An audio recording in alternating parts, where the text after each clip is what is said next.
पांडेसाहेब, आता महाराष्ट्रामध्ये जे 6 राजकीय पक्ष आहेत प्रमुख, त्या 6 राजकीय पक्षामधला कुठलाही पक्ष ओबीसी मधून मराठा आरक्षण द्यावं या मताचा नाही आहे. असं असताना तुमचा निर्णय ह्या 29 तारखेला काय असेल?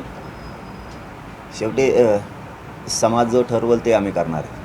29ला महाराष्ट्रातला समाजाची बैठक घेऊन ठरवणार आहेत काय करायचं आहे. मी पुन्हा आजही या सांगलीच्या नगरीतून सांगतो मुख्यमंत्री, दोन्ही उपमुख्यमंत्र्याला, तर राजकारणाकडं आम्हाला नाही जायचं, मलाही नाही जायचं, माझ्या समाजाला नाही जायचं. आहेत त्या मागण्या द्या, त्या पूर्ण त्याची अंमलबजावणी करा. सगळेश्वरीची अंमलबजावणी करणं, मराठा आणि कुणबी एकच आहे, 83 क्रमांकाला आहे. मराठ्यांची पोटजात कुणबी म्हणून तुम्हाला फक्त शासन निर्णय करायचा, हे करणं खूप साधी सोपी गोष्ट आहे. तुम्ही करणार नसाल तर आमचा नाविलाज.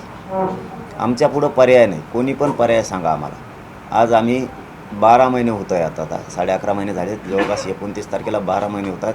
लगातार करोडो मराठ्यांचं आंदोलन सुरू आहे. यापेक्षा काय शांततेनं आंदोलन करायचं, किती दिवस? 1-2 दिवस केलं ठीक आहे, म्हणू शकतो आपण 1-2 दिवस केलं, 8 दिवस केलं, पुन्हा थांबले, पुन्हा 2 महिन्याने केलं. आम्ही सलग सातत्यानं करतो आहे.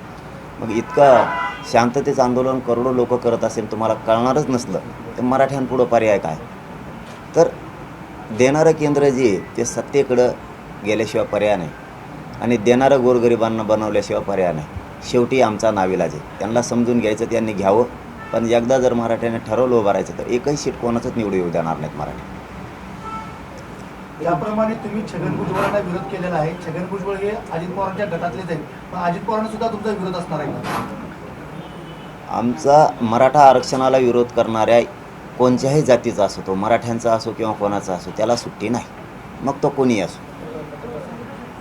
समजा तुम्ही 288 उमेदवार उभे केले आणि त्यात जर का त्याचाच फायदा जर महायुतीला झाला तर पुढचं काय असणार आहे रणनीती? हे फायदा तोटा हा सांगता येत नसतो. त्यांनाही नाही ना आम्हाला पण नाही.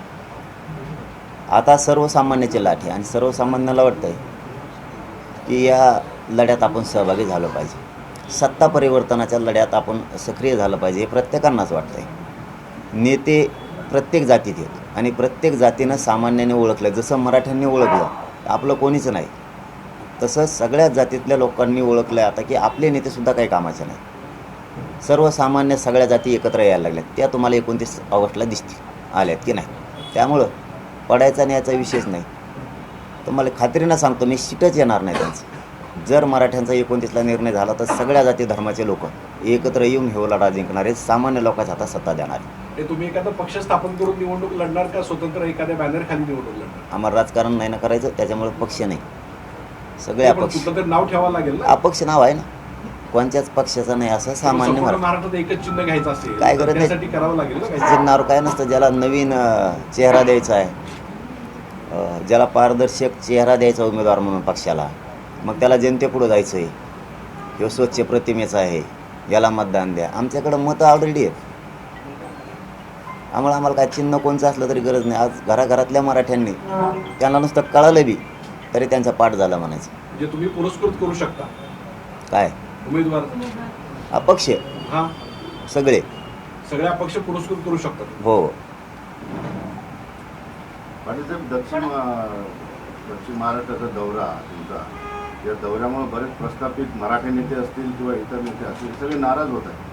कारण काय तुम्ही त्यांच्या अस्तित्वालाच आव्हान देता या दौऱ्याच्या मार्फत. तुमची नेमकी भावना आहे का की तुम्ही प्रस्थापित मराठ्यांना हादरा देण्यासाठी हा दौरा केला, काय गोरगरिबांची लाट सध्या केला?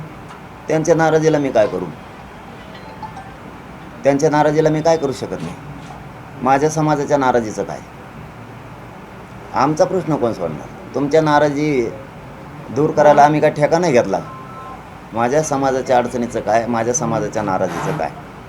आणि यातून एक सिद्ध झालं की यांनी विनाकारण गटं पाडली होती. जसे पक्षात गटं पाडलेत तसे यांनी मराठ्यांच्या महाराष्ट्रात विभागात गटं पाडले होते.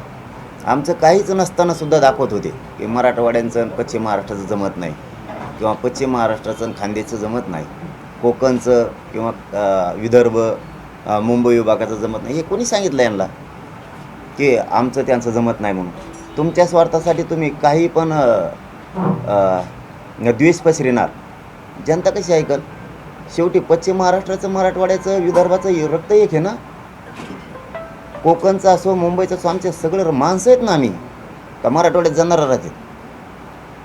आमचं सगळं रोटी व्यवहार पण होतो. आमचे त्यांचे नाते आहेत, आम्ही मराठा आहेत, आमचं रक्त एक आहे सगळ्यांचं, विदर्भापासून मराठवाडा, कोकण, खानदेश, पश्चिम महाराष्ट्र सॉरी, हे स्वतःच्या स्वार्थासाठी विनाकारण आमच्यात द्वेष दाखवतात. पण आमच्यात कसलाही द्वेष नाही आहे. पश्चिम महाराष्ट्रच काय, सगळा महाराष्ट्रातला मराठा एकजूट आहे आणि कायम राहणार आहे. आरक्षण जर नाही दिलं, यांचा सुपडा साफ करणार आहेत मराठी.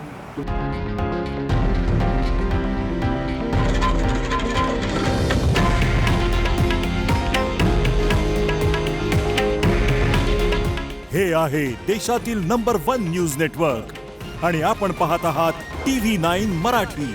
काळजी तुमची, हित महाराष्ट्राचं.